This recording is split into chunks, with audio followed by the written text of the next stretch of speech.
Praise the Lord. Praise the Lord. Hallelujah. Hallelujah. Come on, somebody shout hallelujah.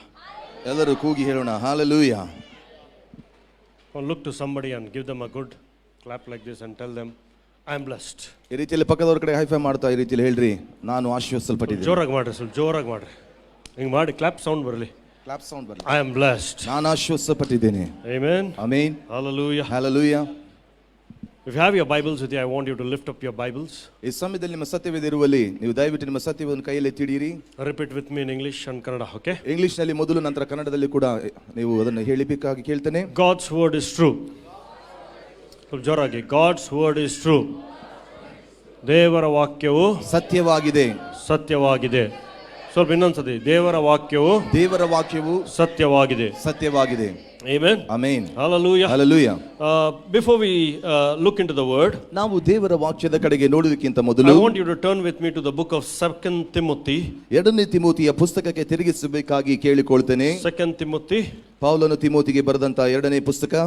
Paul the apostle, in writing to young Timothy, instructs him very beautifully. ನೋಡ್ರಿ, ಅಪೊಸ್ತಲನಾದ ಪೌಲನು ತನ್ನ ಆತ್ಮಿಕ ಮಗನಾದಂತ ತಿಮೋತಿಗೆ ಬಹಳ ಅದ್ಭುತವಾದಂತ ಉಪದೇಶಗಳನ್ನು ಕೊಟ್ಟು ಬರಿತಾ ಇದ್ದಾನೆ. 2 Timothy chapter 3 and verse 16. ಈ ಸಮಯದಲ್ಲಿ 2ನೇ ತಿಮೋತಿ 3ನೇ ಅಧ್ಯಾಯದ 16ನೇ ವಚನ.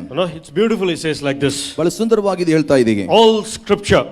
ಎಲ್ಲಾ ದೈವ ಪ್ರೇರಿತವಾದಂತ ವಾಕ್ಯಗಳು. Come on, somebody say all scripture. ಹೇಳ್ರಿ, ಪ್ರತಿಯೊಂದು ಶಾಸ್ತ್ರವು. ಜೋರಾಗಿ ಹೇಳ್ರಿ, all scripture. ಪ್ರತಿಯೊಂದು ಶಾಸ್ತ್ರವು. ಪ್ರತಿಯೊಂದು ಶಾಸ್ತ್ರವು. ಪ್ರತಿಯೊಂದು ವಾಕ್ಯವು. Find somebody, tell them ಪ್ರತಿಯೊಂದು ವಾಕ್ಯವು. ನಿಮ್ಮ ಪಕ್ಕದವರ ಕಡೆಗೆ ನೋಡಿ ಹೇಳ್ರಿ, ಪ್ರತಿಯೊಂದು ವಾಕ್ಯಗಳು. Come on, say it, look into their eyes and tell them ಪ್ರತಿಯೊಂದು ವಾಕ್ಯವು. ಅವರ ಕಡೆಗೆ ನೋಡ್ಬಿಟ್ಟು ಹೇಳ್ರಿ, ಪ್ರತಿಯೊಂದು ದೇವರ ವಾಕ್ಯದ ವಾಕ್ಯಗಳು. All scripture is given by the inspiration of God. ನೋಡ್ರಿ, ಪ್ರತಿಯೊಂದು ಶಾಸ್ತ್ರದ ದೈವರ ವಾಕ್ಯಗಳು ಅದು ದೈವ ಪ್ರೇರಿತದಿಂದ ಕೊಡಲ್ಪಟ್ಟಿದೆ. It is profitable for doctrine.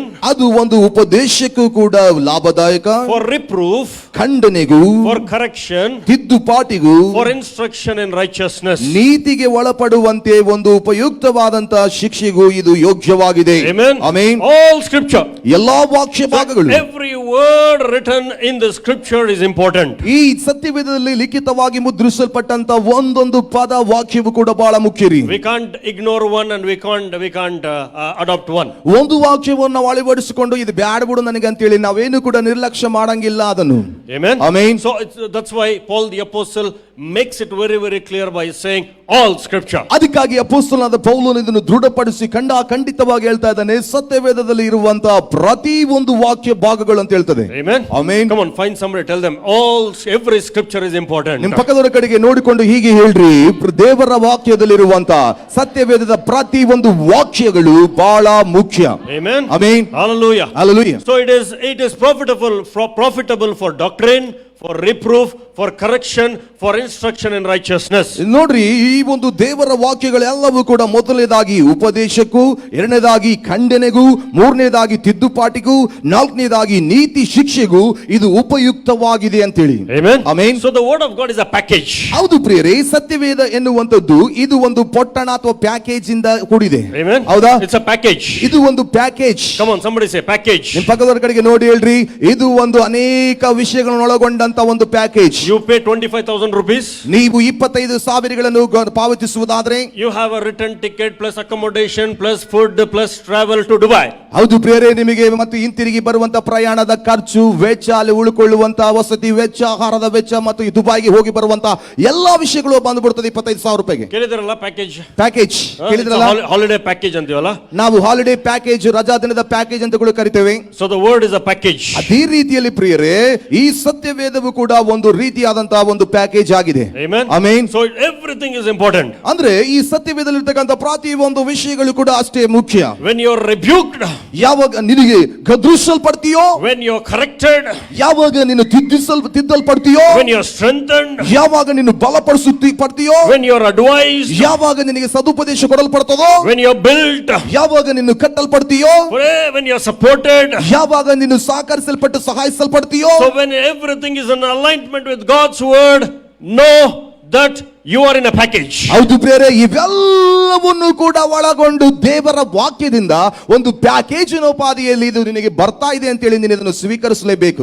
Amen. ಹೌದಾ? Tell your neighbor. ನಿಮ್ ಪಕ್ಕದ ನೋಡಿ, The word is a package. ಹೇಳ್ರಿ, ದೇವರ ವಾಕ್ಯ ಒಂದು ಪ್ಯಾಕೇಜಿನಂತೆ. Amen. Amen. Hallelujah. Hallelujah. So if you have your Bibles with you, I want you to turn with me to the book of Ephesians. ಎಫೆಸಿ ಬರೆದಂತ ಪುಸ್ತಕಕ್ಕೆ ನಮ್ಮ ಸತ್ಯವೇದಗಳನ್ನು ತಿರುಗಿಸೋಣ. One of my favorite epistles. ನನಗೆ ಬಹಳ ಅಚ್ಚುಮೆಚ್ಚಿನ ಒಂದು ಪತ್ರಿಕೆ ಇದೊಂದು ಆಗಿದೆ. Ephesians chapter 4. ನೋಡ್ರಿ, ಎಫೆಸಿ ಬರೆದಂತ ಪುಸ್ತಕ 4ನೇ ಅಧ್ಯಾಯ. Amen. Amen. Hallelujah. Hallelujah. Ephesians chapter 4.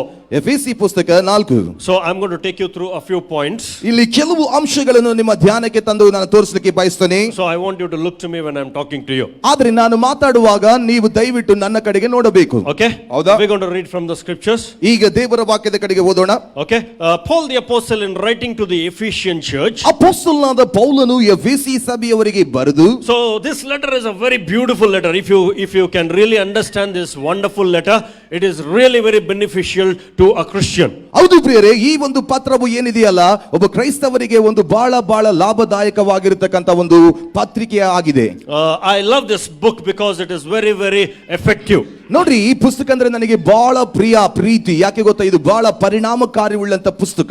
Amen. Amen. So Paul the apostle, in writing to the Ephesian church in Ephesians chapter 4 and verse 1, he begins by saying like this. ಅಪೊಸ್ತಲನಾದ ಪೌಲನು ಎಫೆಸಿ ಸಭೆಯವರಿಗೆ ಈ ಪತ್ರಿಕೆಯನ್ನು ಬರೆಯುತ್ತಾ 4ನೇ ಅಧ್ಯಾಯದ 1ನೇ ವಚನದಲ್ಲಿ ಈ ರೀತಿ ಪ್ರಾರಂಭಿಸ್ತಾ ಇದ್ದಾನೆ ನೋಡಿ. He says, I therefore. ಅದಕ್ಕೋಸ್ಕರ ಆತ ಹೇಳ್ತಾನೆ, ನಾನು, ಆದುದರಿಂದ ನಾನು. Now Paul the apostle is addressing himself, okay? ಇಲ್ಲಿ ಅಪೊಸ್ತಲನಾದ ಪೌಲನು ತನ್ನನ್ನು ತಾನು ಸ್ವಲ್ಪ ಕೆಳ ಮಟ್ಟ ಮಾಡಿಕೊಂಡು ಮಾತಾಡ್ತಾ ಇದ್ದಾನೆ. He is not talking about somebody. ಇನ್ನು ಇತರರನ್ನು ಕುರಿತು ಆತನು ಇಲ್ಲಿ ಮಾತಾಡ್ತಾ ಇಲ್ಲ. He is addressing about himself. ತನ್ನನ್ನು ತಾನೇ ಕುರಿತು ಆತನು ಮಾತನಾಡಿಕೊಳ್ತಾ ಇದ್ದಾನೆ. And he is addressing himself in a very unique way.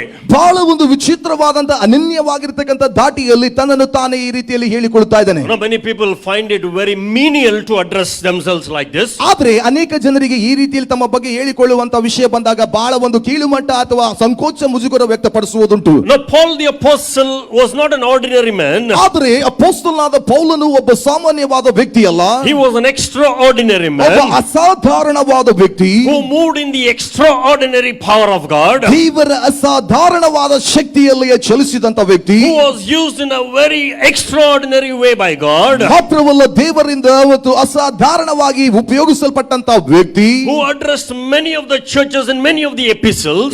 ಅನೇಕವಾದ ಸಭೆಗಳಿಗೆ ಅನೇಕವಾದ ಪತ್ರಿಕೆಗಳನ್ನು ವಾಕ್ಯದಿಂದ ಮತ್ತೆ ಬರೆದಂತ ವ್ಯಕ್ತಿ. The Paul the apostle who had a mighty, amazing encounter from God. ಇಲ್ಲಿ ಅಪೊಸ್ತಲನಾದ ಪೌಲನಿಗೆ ಒಂದು ಪರಾಕ್ರಮವುಳ್ಳಂತ ಬಲವಾದ ದೇವರನ್ನು ಸಂಧಿಸುವಂತ ಎದುರುಗೊಳ್ಳುವಂತ ಅನುಭವವುಳ್ಳಂತ ವ್ಯಕ್ತಿ. And you know how he was used of God. ಮತ್ತು ಯಾವ ರೀತಿಯಲ್ಲಿ ನಿಮಗೆ ಗೊತ್ತಿದೆ ಆತನು ದೇವರಿಂದ ಉಪಯೋಗಿಸಲ್ಪಟ್ಟಿದ್ದಾನೆ. God used him in the healing of the sick, in raising of the dead, in many other mighty ways. ದೇವರು ನೋಡ್ರಿ, ಅಪೊಸ್ತಲನಾದ ಪೌಲನನ್ನು ಅನೇಕ ರೋಗಗಳನ್ನು ವಾಸಿ ಮಾಡುವುದಕ್ಕೂ, ಅನೇಕ ಸತ್ತವರನ್ನು ಎಬ್ಬಿಸಲಿಕ್ಕೂ, ಅನೇಕ ಸೂಚಕ ಕಾರ್ಯಗಳನ್ನು ಮಾಡಲಿಕ್ಕೂ ಬಲವಾಗಿ ದೇವರು ಉಪಯೋಗಿಸಿದನು. Very, very powerful man of God. ಬಹಳ ಶಕ್ತಿ ಬಲಿಷ್ಠನಾದಂತ ದೈವ ಜನ. He was a perfect example of an apostle. ಅಪೊಸ್ತಲ ಅನ್ನುವುದಕ್ಕೆ ಒಂದು ಯೋಗ್ಯವಾದ ಪರಿಪೂರ್ಣವಾದ ಉದಾಹರಣೆ ಯಾರಾದರೂ ತಗೊಳ್ಳಬೇಕಾದ್ರೆ ಅದು ಪೌಲನಾಗಿದ್ದನು. In chapter 4, ಈ 4ನೇ ಅಧ್ಯಾಯದಲ್ಲಿ verse 1, he talks about himself. ನೋಡ್ರಿ, 1ನೇ ವಚನದಲ್ಲಿ ತನ್ನನ್ನು ತಾನೇ ಕುರಿತು ಮಾತಾಡಿಕೊಳ್ತಾ ಇದ್ದಾನೆ. He says, I therefore, ನಾನು, ಆದುದರಿಂದ ನಾನು, the prisoner of the Lord. ಕರ್ತನ ಒಂದು ಸೆರೆ ಅಥವಾ ಕೈದಿಯಾಗಿ. Amen. Somebody say in English, prisoner. ಎಲ್ಲರೂ ಹೇಳ್ರಿ, ಕೈದಿ. 786, Chiranjeevi hero. ಕೈದಿ ನಂಬರ್ 786. Amen. ಹೌದಾ? Somebody say kaidi. ಎಲ್ಲರೂ ಹೇಳ್ರಿ, ಕೈದಿ. Now Paul the apostle is addressing himself and calling himself a prisoner of the Lord. ಈ ಅಪೊಸ್ತಲನಾದ ಪೌಲನು ತನ್ನನ್ನು ತಾನು ಕ್ರಿಸ್ತನಿಗೋಸ್ಕರ ಕೈದಿಯಾಗಿದ್ದೇನೆ ಅನ್ನುವುದಕ್ಕೆ ಸಂಕೋಚ ಪಡದೆ ಹೇಳ್ತಾ ಇದ್ದಾನೆ. Do you know what a prisoner is? ಈ ನಿಮಗೆ ಗೊತ್ತಿರಬೇಕು ಕೈದಿ ಅಂದ್ರೆ ಹೇಗೆ ಅಂತೇಳಿ. Do you know who a prisoner is? ನಿಮಗೆ ಗೊತ್ತಿದೆ ಮತ್ತು ಕೈದಿ ಅಂದ್ರೆ ಯಾರು ಅಂತೇಳಿ. He who is prisoned or imprisoned is called a prisoner. ನೋಡ್ರಿ, ಯಾರು ಮತ್ತು ದಸ್ತಗಿರಿ ಮಾಡಲ್ಪಟ್ಟು ಸೆರೆಯಲ್ಲಿ ಹಾಕಲ್ಪಟ್ಟಿದ್ದಾರೋ ಅಥವಾ ಯಾರು ಬಂಧಿಸಲ್ಪಟ್ಟಿದ್ದಾರೋ ಅವನನ್ನು ನಾವು ಕೈದಿ ಅಂತ ಕರಿತೇವೆ. Have you seen prisoners? ನೀವು ಕೈದಿಗಳನ್ನು ನೋಡಿದೀರಾ? ಜೈಲಲ್ಲಿ ಸೆರೆಮನೆಯಲ್ಲಿರುವಂತ ಜೈಲುಗಳ ಕೋಣೆಗಳಿರ್ತಕ್ಕಂಥ ಸೆಲ್ಗಳಿರ್ತಕ್ಕಂಥ It's a central prison, very huge prison in Bellary. ಬಳ್ಳಾರಿಯಲ್ಲಿ ಒಂದು ಕೇಂದ್ರ ಏನಂತಾರೆ ಕಾರಾಗೃಹ, ಒಂದು ದೊಡ್ಡ ಕಾರಾಗೃಹನೇ ಇದೆ, ಪ್ರಸಿದ್ಧವಾದ ಹೆಸರು ಪಡೆದಿದೆ ಅದು. Very huge. I used to go every Sunday, preach the gospel there and come. ಬಹಳ ಸಾರಿ ಮತ್ತು ನಾವು ಆ ದಿನಗಳಲ್ಲಿ ನಿಜವಾಗಲೂ ಪ್ರತಿ ಭಾನುವಾರವೂ ಕೂಡ ಹೋಗ್ಬಿಟ್ಟು ಆ ಕಾರಾಗೃಹದಲ್ಲಿ ಇರ್ತಕ್ಕಂಥ ಕೈದಿಗಳಿಗೆ ಸುವಾರ್ತೆಯನ್ನು ಸಾರಿ ಬರ್ತಿದ್ವು. You have to walk 1-2 kilometers inside. ನೀವು ಒಳಗಡೆ ಹೋಗಿ ನೋಡುವುದಾದ್ರೆ 1-2 ಕಿಲೋಮೀಟರ್ಗಿಂತಲೂ ಜಾಸ್ತಿ ನೀವು ನಡಿಬೇಕಾಗಿರ್ತದೆ, ಅಷ್ಟು ವಿಶಾಲವಾದದ್ದು. Hundreds of prisoners. ಅಲ್ಲಿ ನೂರಾರು ಅಲ್ಲಿ ಕೈದಿಗಳಿರ್ತಾರೆ. Many people used to make fun of me. ಅನೇಕ ಜನರು ನನ್ನನ್ನು ಕುರಿತು ಬಹಳ ತಮಾಷೆ ಮಾಡೋರು. They used to throw pelt stones at me. ನನ್ನ ಕಡೆಗೆ ಆ ರೀತಿಯಲ್ಲಿ ಪೆನ್ನುಗಳನ್ನು ಕಲ್ಲುಗಳನ್ನು ಎಸೆಯುವಂತವರು. Prisoners. ಪ್ರಿಸನರ್ಸ್ ಅವರು. You can't say anything. ಅವರು ಆ ರೀತಿಯಲ್ಲಿ ಎಸೆಯುವಾಗ ಅವರಿಗೆ ನಾವು ಏನು ಹೇಳಕ್ಕಾಗಲ್ಲ. I used to do my work and come back. ನಾನು ಮಾತ್ರ ನನ್ನ ಕೆಲಸವನ್ನು ಮಾಡಿಕೊಂಡು ಹೊರಗೆ ಬರ್ತಿದ್ದೆ. A prisoner is somebody who is imprisoned for something that is against, that's contrary to the law. ಹೌದು, ಕಾನೂನಿನ ವಿರುದ್ಧವಾಗಿ ಮತ್ತು ಮಾಡುವಂತ ಕೆಲಸಗಳಿಗೆ ಅಪರಾಧಗಳಿಗೆ ಸಿಗುವಂತ ಒಂದು ಫಲಿತಾಂಶವೇ ಆ ಸೆರೆಮನೆ ವಾಸ ಅಥವಾ ಕೈದಿ ಅಂತ ಹೇಳಬಹುದು. A prisoner is confined to a particular place. ನೋಡ್ರಿ, ಒಬ್ಬ ಕೈದಿ ಆಗಿರುವಂತವನು ಒಂದು ನಿರ್ದಿಷ್ಟವಾದಂತ ಸ್ಥಳಕ್ಕೆ ಅವನು ಸಂಬಂಧಪಟ್ಟವನಾಗಿರ್ತಾನೆ. He is not free. ಅವನು ಎಷ್ಟು ಮಾತ್ರಕ್ಕೂ ಕೂಡ ಅವನು ಸ್ವತಂತ್ರವಾಗಿ ಅಡ್ಡಾಡ್ಲಿಕ್ಕೆ ತಿರುಗಾಡ್ಲಿಕ್ಕೆ ಅವಕಾಶ ಹೊರಗೋಗ್ಲಿಕ್ಕೆ ಇರಲ್ಲ. You ask a prisoner what he does, what he is used to being in prison. ಹೌದು ಪ್ರಿಯರೇ, ಆತನು ಒಬ್ಬ ಕೈದಿಯನ್ನು ಹೋಗ್ಬಿಟ್ಟು ನೀವು ವಿಚಾರ ಮಾಡಬಹುದು, ನೀವು ಕೈದಿಯಾಗಿ ನೀವು ಏನೆಲ್ಲ ಮಾಡ್ತೀರಂತ ಹೇಳುವುದಾದ್ರೆ ಅವನು ಈ ರೀತಿಯಲ್ಲಿ ಉತ್ತರ ಕೊಡುತ್ತಾನೆ. What do you know? ಮತ್ತೆ ನಿಮ್ಗೆ ಏನು ಗೊತ್ತಿದೆ? ಆ ಕಂಬಗಳು ಎಷ್ಟಿರ್ತಾವಲ್ಲ ಅಷ್ಟು ಕರೆಕ್ಟ್ ಹೇಳ್ತಾನೆ ನೋಡಿ. ಆ ಒಂದು ಮಾಡಿ ಮಾಡಿ ಮಾಡಿ ಮಾಡಿ ಬಯಟ್ ಆಗಿರ್ತದೆ. ಆ ಸೆರೆಮನೆ ಒಳಗೆ ಅಥವಾ ಆ ಒಂದು ಕೋಣೆ ಕೈದಿ ಆಗಿರುವಂತ ಸೆಲ್ ಒಳಗೆ ಮುಂದುಗಡೆಗೆ ಅವನು ಇರುವಂತ ಬಾಗಿಲುಗಳಿಗೆ ಇರ್ತಕ್ಕಂಥ ಆ ಒಂದು ರಾಡ್ಗಳು ಎಷ್ಟು ಕಬ್ಬಿಣದ ಸರಳುಗಳಿದಾವ ಅಂತೇಳಿ ಸರಿಯಾಗಿ ಎಣಿಸಿಬಿಟ್ಟಿರ್ತಾನೆ ಅವನು. ಎಣಿಸಿ ಸಾಕಾಗ್ಬಿಟ್ಟಿರ್ತದೆ. Because how much ever he is let free in the after sunset, he is inside the prison. ಹೌದು ಬೇರೆ, ಸ್ವಲ್ಪ ಮಟ್ಟಿಗೆ ಆ ಒಂದು ಕಾರಾಗೃಹದ ಅಂಗಳದಲ್ಲಿ ಕೆಲಸ ನಿಮಿತ್ತವಾಗಿ ಅಲ್ಲಿ ಸ್ವಲ್ಪ ಅವನಿಗೆ ಬಿಡುವಾಗಲೂ ನಂತರ ಬಿಡುಗಡೆಗೊಳಿಸಿದ ನಂತರ ಇನ್ನೇನು ಸೂರ್ಯ ಮುಳುಗುವುದರೊಳಗಾಗಿ ಅವನನ್ನು ತಂದು ಮತ್ತೆ ಆ ಒಂದು ಸೆಲ್ ಒಳಗೆ ಹಾಕಿ ಬಿಡ್ತಾರೆ.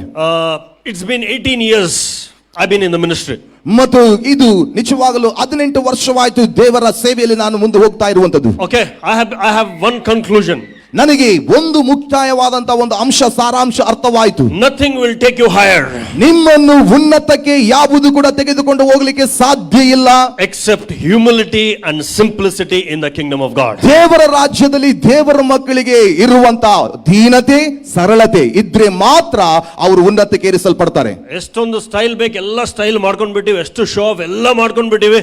Finally the conclusion is the simpler and the humble you are, the higher you are lifted up in the kingdom of God. ನಿಜವಾಗ್ಲೂ ಹೇಳಬೇಕಂದ್ರೆ ನನ್ನ ಅನುಭವದಲ್ಲಿ 18 ವರ್ಷ ದೇವರಲ್ಲಿ ನಡೀತಾ ಇದ್ದಾನೆ ಪ್ರಿಯ ದೇವರ ಕೃಪೆಯಿಂದ. ಏನೆಲ್ಲ ಮಾಡಬೇಕು, ಏನೆಲ್ಲ ಪ್ರದರ್ಶಿಸಬೇಕು, ಏನೆಲ್ಲ ಸ್ಟೈಲ್ಗಳು ಮಾಡಬೇಕು, ಏನೆಲ್ಲ ಮಾತಾಡಬೇಕು ಎಲ್ಲ ಮಾಡಿ ಬಂದ್ಬಿಟ್ಟಿದ್ದೇವೆ. ಕೊನೆಗೆ ನನಗೆ ಅರ್ಥವಾಗಿದ್ದು, ದೇವರು ನನಗೆ ಅರ್ಥ ಮಾಡಿಸಿದ್ದೇನೆಂದ್ರೆ ನಾವು ಎಷ್ಟರ ಮಟ್ಟಿಗೆ ತಗ್ಗಿಸಿಕೊಂಡು ಎಷ್ಟರ ಮಟ್ಟಿಗೆ ಸರಳವಾಗಿ ಇರ್ತೇವೋ ಅದೇ ನಮ್ಮನ್ನು ಉನ್ನತಕ್ಕೆ ಏರಿಸಿ ನಿಲ್ಲಿಸುತ್ತದೆ. Nobody likes to be called as a prisoner. ಯಾರು ಕೂಡ ಒಬ್ಬ ಕೈದಿ ಅಂತ ಹೇಳಿ ಕರೆಯಲ್ಪಡ್ಲಿಕ್ಕೆ ಇಷ್ಟಪಡಲ್ರಿ. Nobody introduces themselves as a prisoner. ಯಾರು ಕೂಡ ತಾನು ಕೈದಿ ಅಂತ ಹೇಳಿ ಆ ರೀತಿಯಲ್ಲಿ ಏನು ದೊಡ್ಡ ಮಹಾನ್ ಕಾರ್ಯ ಮಾಡದಂಗೆ ತನ್ನನ್ನು ತಾನು ಪರಿಚಯ ಮಾಡಿಕೊಳ್ಳಿಕ್ಕೆ ಯಾರು ಇಷ್ಟಪಡಲ್ಲ ಕೈದಿಗಳು. The humility and simplicity of this man of God, Paul the apostle, is worth noting. ಆದರೆ ಪ್ರಿಯರೇ, ಈ ಅಪೊಸ್ತಲನಾದ ಪೌಲನೊಳಗೆ ಆತನಲ್ಲಿರುವಂತ ದೀನತೆ ಮತ್ತು ಸರಳತೆಯೇ ಇವತ್ತು ಆತನು ಕೈದಿ ಆಗಿದ್ದಾನೆ ಅಂತ ಹೇಳಿ, ಕ್ರಿಸ್ತನಿಗಾಗಿ ಕೈದಿ ಆಗಿದ್ದಾನೆ ಅಂತ ಹೇಳುವುದಕ್ಕೆ ಆತನು ಎಷ್ಟು ಹೆಮ್ಮೆ ಪಡ್ತಾ ಇದ್ದಾನೆ. The Bible goes on to say, ಸತ್ಯವೇದ ಹೀಗೆ ಹೇಳುತ್ತೆ, Paul said, I the prisoner of the Lord beseech you to walk worthy of the calling which you were called. ಅದಕ್ಕಾಗಿ ಇಲ್ಲಿ ಹೇಳ್ತಾ ಇದ್ದಾನೆ, ಕ್ರಿಸ್ತನ ಒಂದು ಸೆರೆವಾಸಿಯಾದಂತ, ಕ್ರಿಸ್ತನ ಕೈದಿಯಾಗಿರುವಂತ ನಾನು ನಿಮಗೆ ಬೇಡಿಕೊಳ್ಳುವುದೇನೆಂದರೆ ದೇವರು ನಿಮ್ಮನ್ನು ಕರೆದಂತ ಕರೆಗೆ ಯೋಗ್ಯವಾಗಿ ನಡೆದುಕೊಳ್ಳಿರಿ.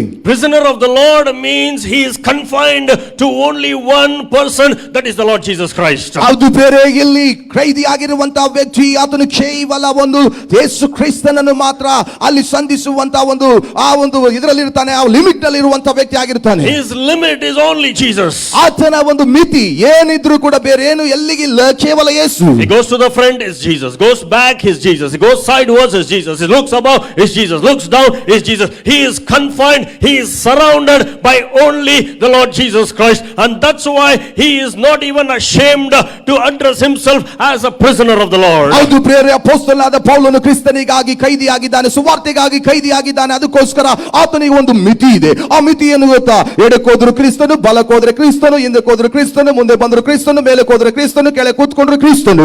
ಈ ರೀತಿಯಲ್ಲಿ ಕ್ರಿಸ್ತನೇ ಸರ್ವಸ್ವವಾಗಿ ಬಿಟ್ಟಿದ್ದಾನೆ, ಮಿತಿಯಾಗಿ ಬಿಟ್ಟಿದೆ. ಹಾಗಾಗಿ ಆತನು ಧೈರ್ಯವಾಗಿ ಹೆಮ್ಮೆಯಿಂದ ಕೊಚ್ಚಿಕೊಂಡು ಹೇಳ್ತಾ ಇದ್ದಾನೆ, ತನ್ನನ್ನು ತಾನು ಕೀಳುಮಟ್ಟ ಮಾಡಿಕೊಳ್ಳದೆ, ಆತನು ಸಂಕೋಚ ಪಡದೆ, ನಾನು ಕ್ರಿಸ್ತನ ಕೈದಿ ಅಂತೇಳಿ. And he says, I beseech you. ಆತನು ಹೇಳ್ತಾ ಇದ್ದಾನೆ, ಅದಕ್ಕೋಸ್ಕರ ನಾನು ನಿಮಗೆ ಬೇಡಿಕೊಳ್ಳುತ್ತೇನೆ. Somebody say beseech. ಯಾರಾದ್ರೂ ಹೇಳ್ರಿ ಈಗ, ಬೇಡಿಕೊಳ್ಳುತ್ತೇನೆ. ಬೇಡಿಕೊಳ್ಳುತ್ತೇನೆ. ಬೇಡಿಕೊಳ್ಳುತ್ತೇನೆ. ಜೋರಾಗಿ ಹೇಳ್ರಿ, ಬೇಡಿಕೊಳ್ಳುತ್ತೇನೆ. ಶಬ್ದದಿಂದ ಹೇಳಿ, ಬೇಡಿಕೊಳ್ಳುತ್ತೇನೆ. Look to somebody and say, ನಿಮ್ಮ ಬೇಡಿಕೊಳ್ಳುತ್ತೇನೆ. ಪಕ್ಕದವರ ಕಡೆಗೆ ನೋಡಿ ಹೇಳ್ರಿ, ಬೇಡಿಕೊಳ್ಳುತ್ತೇನೆ. ಬೇಡಿಕೊಳ್ಳುತ್ತೇನೆ. ಬೇಡಿಕೊಳ್ಳುತ್ತೇನೆ. ಬೇಡಿಕೊಳ್ಳುತ್ತೇನೆ. ಬೇಡಿಕೊಳ್ಳುತ್ತೇನೆ. Now the mighty man of God is using this word. Number one, he says, I am a prisoner. And second thing, he says, I am beseeching you. I am pleading you. I am begging you.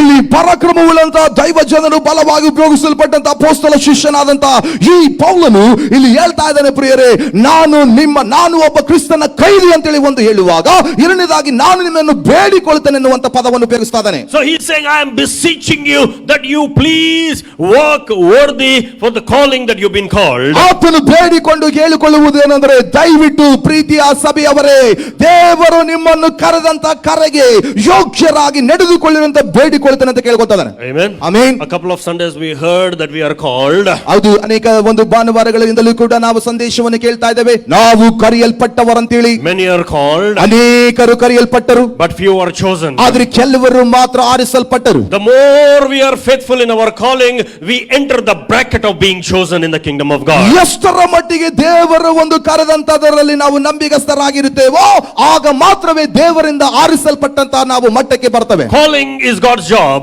ಹೌದು, ಕರೆಯುವಂತದ್ದು ದೇವರ ಕೆಲಸ. Choosing is God's job.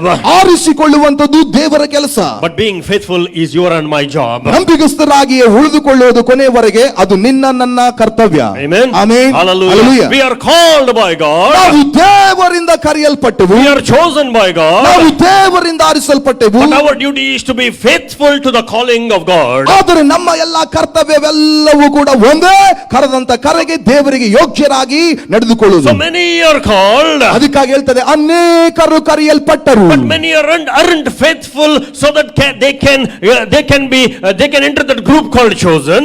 ಅನೇಕರು ಕರೆಯಲ್ಪಟ್ಟರು, ಆದರೆ ಅದರಲ್ಲಿ ಕೆಲವರು ಮಾತ್ರ ನಂಬಿಕಸ್ಥರಾಗಿ ಇದ್ದುದಕ್ಕೋಸ್ಕರ ಆರಿಸಲ್ಪಟ್ಟಂತ ಒಂದು ಗುಂಪಿಗೆ ಸೇರಿಸಲ್ಪಟ್ಟರು. But very few who are faithful were chosen.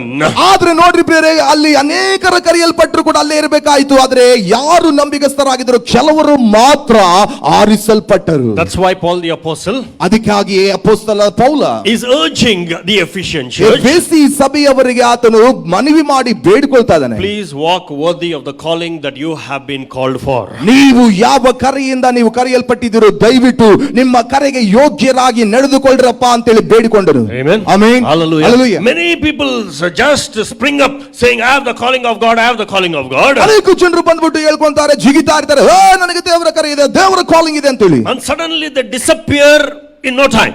ಆದ್ರೆ ಇದ್ದಕ್ಕಿದ್ದಂತೆ ಕ್ಷಣ ಮಾತ್ರದಲ್ಲಿ ಅವರು ಮಾಯವಾಗ್ಬಿಡ್ತಾರೆ. Because they don't understand the real calling of God upon their lives. ಯಾಕಂದ್ರೆ ಅವರ ಜೀವನದಲ್ಲಿ ದೇವರ ಒಂದು ನಿಜವಾದ ಕರೆಯ ದೃಢತೆಯಾಗಲಿ ಆ ಒಂದು ಸತ್ಯಾಂಶವಾಗಲಿ ಅವರಿಗೆ ಗೊತ್ತಿರಲ್ಲ. An incident happened in 2003. 2003ನೇ ಇಸವಿಯಲ್ಲಿ ಒಂದು ಸಂಘಟನೆ ಅಥವಾ ಘಟನೆ ಜರುಗಿತು. We had a few meetings in Delhi. ದಿಲ್ಲಿಯ ಒಂದು ಪ್ರದೇಶದಲ್ಲಿ ಕೆಲವು ಕೂಟಗಳು ನನಗಿದ್ದವು. So there was a man of God who came there. ಅಲ್ಲಿ ಒಬ್ಬ ದೈವ ಜನನು ಅಲ್ಲಿ ಆಹ್ವಾನಿಸಲ್ಪಟ್ಟಿದ್ದರು. A very good and close friend of mine. ನನಗೂ ಕೂಡ ಬಹಳ ಆತ್ಮೀಯ ಸ್ನೇಹಿತರು. So we were ministering in the Methodist church there. ಅಲ್ಲಿರುವಂತಹ ಒಂದು ಮೆಥಡಿಸ್ಟ್ ಸಭೆಯಲ್ಲಿ ನಾವು ಪ್ರಸಂಗಿಸುತ್ತಿದ್ದೆವು. And we met the pastor there. ಅಲ್ಲಿ ಇರುವಂತಹ ಸಭಾ ಪಾಲಕನನ್ನು So ಸಂಧಿಸಿದೆವು. we also met the associate pastor. ಅಲ್ಲಿರ್ತಕ್ಕಂತ ಮತ್ತು ಸಹ ಸಭಾ ಪಾಲಕರನ್ನು ಕೂಡ ನಾವು ಸಂಧಿಸಿದೆವು. And suddenly this man of God happens to pray for the associate pastor. ಇದಕ್ಕಿದ್ದಂತೆ ಈ ಒಂದು ದೈವ ಜನರಿಗೆ ಮತ್ತು ಆ ಸಹ ಸಭಾ ಪಾಲಕರಿಗೆ ಪ್ರಾರ್ಥನೆ ಮಾಡುವುದಕ್ಕಾಗಿ ನಡೆಸಲ್ಪಟ್ಟರು. He just made a statement like this. ಈ ರೀತಿಯಲ್ಲಿ ಪ್ರಾರ್ಥನೆಯಲ್ಲಿ ಇಂತಹ ಹೇಳಿಕೆಯನ್ನು ಅವರು ಹೇಳಿದರು. God has a different calling upon your life. ಓ, ದೇವರು ನಿನ್ನ ಜೀವಿತದಲ್ಲಿ ಒಂದು ವಿಭಿನ್ನವಾದಂತ ಕರೆ ಇಟ್ಟಿದ್ದಾನೆ. So he prayed this and we left that place. ಆ ದೈವ ಜನರು ಈ ರೀತಿಯಲ್ಲಿ ಆ ಸಹ ಸಭಾ ಪಾಲಕನಿಗೆ ಅಸೋಸಿಯೇಟ್ ಪಾಸ್ಟರ್ಗೆ ಪ್ರಾರ್ಥನೆ ಮಾಡಿ ಹೋಗ್ಬಿಟ್ರು. So we got the news ಮತ್ತು ಆ ಸುದ್ದಿ ಬಂತು. that very night that pastor left the church, ಆ ರಾತ್ರಿಯ ಸಮಯದಲ್ಲಿ ಆ ಸಹ ಪಾಲಕರು ಆ ಚರ್ಚ್ ಅನ್ನು ಅವರು ಬಿಟ್ಟು ಹೊರಟ್ರಂತೆ. who was a pastor pastoring for 7 years, 7 ವರ್ಷಗಳಿಂದಲೂ ಕೂಡ ಅವರು ಸಹ ಸಭಾಪಾಲಕರ ಸೇವೆಯಲ್ಲಿದ್ದಾರೆ. where are you going? ಎಲ್ಲಿಗೆ ಹೋಗ್ತಾ ಇದೆಯಪ್ಪ? Mine is a high calling, this is not my calling. ದೇವರು ನನ್ನ ಕರೆದಂತ ಕರೆ ಇದಲ್ಲ, ಸಹ ಸಭಾಪಾಲಕರಲ್ಲ, ನನ್ನ ಕರೆನೇ ಬೇರೆ. So people don't understand their calling. ಅನೇಕ ಜನರಿಗೆ ದೇವರ ಮಕ್ಕಳಿಗೆ ಇವತ್ತು ದೇವರ ಕರೆ ಅಂದ್ರೇನೆ ಗೊತ್ತಿಲ್ಲ. If you have to serve the Lord, please understand your calling. ದಯವಿಟ್ಟು ಅರ್ಥ ಮಾಡಿಕೊಳ್ಳಿ ಪ್ರೀತಿಯ ದೇವರ ಮಕ್ಕಳೇ, ದೇವರ ಸೇವೆ ಮಾಡಬೇಕಂತ ಇದ್ದೀರಾ? ಹಾಗಾದ್ರೆ ದೇವರು ನಿಮ್ಮನ್ನು ಯಾವ ಕರೆಯಲ್ಲಿ ಯಾವ ಸೇವೆಗೆ ಕರೆದಿದ್ದಾನೆ ಅಂತ ಹೇಳಿ ಸ್ಪಷ್ಟಪಡಿಸಿಕೊಳ್ಳಿ. Don't think the kingdom of God is a frog race. ಹೌದು ಪ್ರಿಯರೇ, ದೇವರ ರಾಜ್ಯವಂದ್ರೆ ಅದು ಕಪ್ಪೆಗಳ ಸ್ಪರ್ಧೆ ಅಂತ ಹೇಳಿ ಎಷ್ಟು ಮಾತ್ರ ಅಂದುಕೊಳ್ಳಬೇಡ್ರಿ. ಇವತ್ತು ನನ್ನ pastor, no, tomorrow I am not a pastor, I am an evangelist. ನಾಳೆ ಬರೋದ್ರೊಳಗೆ ಸ್ವಲ್ಪ ದಿನಕ್ಕಾದ್ಮೇಲೆ ನಾನು ಸಭಾಪಾಲಕ ಅಲ್ಲ, ನಾನು evangelist. No, I prophesied, so I am a prophet. ನಾನು ಪ್ರವಾದನೆ ಕೂಡ ನುಡಿತೇನೆ, ನಾನು ಪ್ರವಾದಿಯೂ ಕೂಡ ಹೌದು. Lot of drama in the kingdom of God. ಇವತ್ತು ನೋಡುವಾಗ ದೇವರ ರಾಜ್ಯದಲ್ಲಿ ಬಹಳ ನಾಟಕಗಳು, ಡ್ರಾಮಾಗಳು ನಡೆಯಕತ್ತವ. Self titles, ಎಲ್ಲ ಸ್ವಯಂ ಘೋಷಿತ ಬಿರುದುಗಳು. I am apostle so and so, ನಾನು ಇಂತಿಂತ ಅಪೊಸ್ತಲ, I am a prophet so and so. ನಾನು ಇಂತಿಂತ ಒಬ್ಬ ಪ್ರವಾದಿ. ಪಂಜಾಬಲ್ಲಿ if you have 4 churches, you are a bishop. ನೀವು ಏನಾದ್ರೂ ಒಂದು 4 ಸಭೆ, ಸಣ್ಣ ಪುಟ್ಟ 4-5 ಮಂದಿ ಬರೋ ಸಭೆ ಇದ್ಬಿಟ್ರೆ ಆಯ್ತು, ನೀನೊಬ್ಬ ಬಿಷಪ್ ಅಲ್ಲಿ. I am bishop so and so, ನಾನು ರೈಟ್ ರೆವರೆಂಡ್ ಬಿಷಪ್ ಅವರು ಸೋ ಅಂಡ್ ಸೋ ಅಂತ ಹೇಳಿ. This is the trend that is going on in the kingdom of God. ದೇವರ ರಾಜ್ಯದಲ್ಲಿ ಇವತ್ತು ಇಂಥ ಒಂದು ಬಹಳ ರೀತಿಯಾದಂತಹ ಸಂಘಟನೆಗಳು ಜರುಗ್ತಾ ಇದ್ದಾವೆ. People love to have big titles. ಇವತ್ತು ಜನರಿಗೆ, ದೇವರ ಮಕ್ಕಳಿಗೆ ದೊಡ್ಡ ದೊಡ್ಡ ಬಿರುದುಗಳು, ಹೆಸರುಗಳು ಬೇಕಾಗಿದೆ. I am right 7 times right reverend so and so. ಇನ್ನು ಕೆಲವು ಸಾರಿ ರೈಟ್ 7 ಸಾರಿ ರೈಟ್ ಆಗಿ ರಾಂಗ್ ಅಂತ ರೆವರೆಂಡ್ಗಳು ಅಂತ ಹೆಸರು ಇಟ್ಕೋಬೇಕು ಬಯಸ್ತಾರೆ. ಅವ್ರು ಲೆಫ್ಟ್ ಯಾವಾಗ ಹೋಗಲ್ಲ, ಯಾವಾಗ್ಲೂ ರೈಟ್.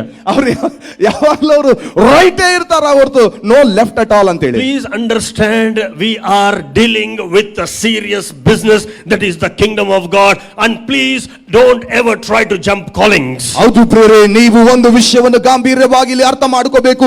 ನಾವೆಲ್ಲರೂ ದೇವರ ರಾಜ್ಯದಲ್ಲಿ ಜೊತೆಗೂಡಿ ದೇವರ ಕೆಲಸವನ್ನು ನಿಷ್ಠೆಯಿಂದ ಭಕ್ತಿಯಿಂದ ಮಾಡ್ಲಿಕ್ಕಾಗಿ ಕರೆಯಲ್ಪಟ್ಟಿದೆ ಹೊರತು ದೇವರು ಕರೆದಂತ ಕರೆಯಿಂದ ಮತ್ತೊಂದು ಕರೆ ಬಂತು, ಇನ್ನೊಂದು ಕರೆ ಬಂತಂತೆ, ಆ ಕರೆ ಈ ಕರೆ ಈ ಸೇವೆ ಅಂತ ಹೇಳಿ ಜಿಗಿಬೇಡ್ರಿ ನಿಮ್ಮ ಕರೆಗಳಲ್ಲಿ. God who's called us is faithful. ಕರೆದಂತ ದೇವರು ನಂಬಿಗಸ್ತನು. But we have to be faithful in the calling that he has called us for. ಆದರೆ ಆತನು ಕರೆದಂತ ಕರೆಗೆ ನಾವು ಯೋಗ್ಯರಾಗಿ ನಡ್ಕೋಬೇಕು. The calling that I am talking to you this evening is not an appointment letter from the government of Karnataka, which is ಬಿದ್ದೋಗಿದೆ. ಹೌದು ಪ್ರಿಯರೇ, ನಾನು ಹೇಳುತ್ತಿರುವಂತ ಕರೆ ಬಂದ್ಬಿಟ್ಟು ಕರ್ನಾಟಕ ಸರ್ಕಾರದಿಂದ ಬರುವಂತ ಯಾವುದೇ ಒಂದು ನೇಮಕಾತಿಯ, ಉದ್ಯೋಗದ ನೇಮಕಾತಿಯ ಒಂದು ಅಪಾಯಿಂಟ್ಮೆಂಟ್ ಲೆಟರ್ ಅಲ್ಲ. ಇವತ್ತು ಕರ್ನಾಟಕ ಸರ್ಕಾರ ಇವತ್ತು ಅದೋ ಗತಿಯಲ್ಲಿದೆ. ಅಂತ ಸರ್ಕಾರದಿಂದ ಬಂದಂತ ಅಪಾಯಿಂಟ್ಮೆಂಟ್ ಲೆಟರ್ ಅಲ್ಲ ಈ ಕರೆ.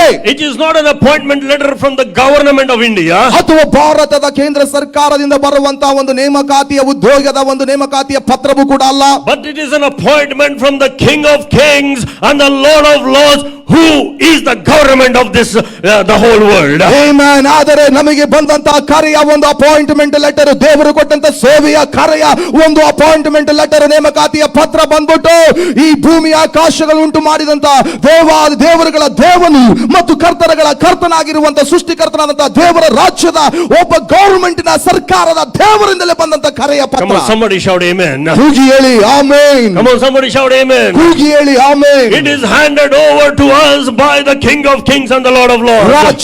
ರಾಜ್ಯನಿಂದಲೂ ಕರ್ತನಿಂದಲೂ ಕೂಡ ಬಂದಿರೋ ನಮ್ಮ ವಶಕ್ಕೆ ಕೊಡಲ್ಪಟ್ಟಿರುವಂತ ಕರೆಯ ಪತ್ರ ಇದಾಗಿದೆ. The governments may last for 5 to 10 years, but the government of God, when we are faithful, God takes us higher and higher and higher. Amen. ಈ ಲೋಕದ ಸರ್ಕಾರಗಳು ಕೇವಲ ಅಲ್ಲಿ ಬರುವಂತ ನೇಮಕಾತಿಗಳು 5 ರಿಂದ 10 ವರ್ಷ, 5 ವರ್ಷಕ್ಕೆ ಮತ್ತೆ change.